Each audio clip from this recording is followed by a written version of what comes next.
بسم اللہ الرحمن الرحیم۔ شروع کرتا ہوں اللہ تعالیٰ کے نام کے ساتھ جو بڑا مہربان نہایت رحم کرنے والا ہے۔ رسول اللہ صلی اللہ علیہ وآلہ وسلم نے فرمایا، مردوں میں تو بہت سے کامل لوگ اٹھے، لیکن عورتوں میں فرعون کی بیوی آسیہ اور مریم بنت عمران علیہم السلام کے سوا اور کوئی کامل نہیں پیدا ہوئی۔ ہاں، عورتوں پر حضرت عائشہ رضی اللہ عنہا کی فضیلت ایسی ہے جیسے تمام کھانوں پر ثرید کی فضیلت ہے۔ آپ صلی اللہ علیہ وآلہ وسلم نے فرمایا، اللہ کا تقوی اختیار کرو اور حکم سن کر تعمیل کرو، اگرچہ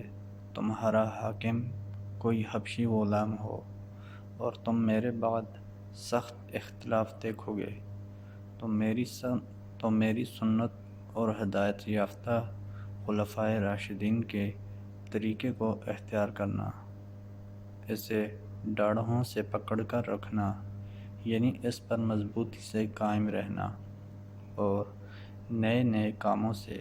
پرہیز کرنا، کیونکہ ہر بدعت گمراہی ہے۔ حضرت ابو ہریرہ رضی اللہ عنہ سے روایت ہے کہ ایک آدمی نے عرض کیا،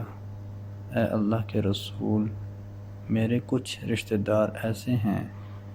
جن سے میں تعلق جوڑتا ہوں اور وہ مجھ سے تعلق توڑتے ہیں، میں ان سے نیکی کرتا ہوں اور وہ مجھ سے برائی کرتے ہیں، اور میں ان سے بردباری کرتا ہوں اور وہ مجھ سے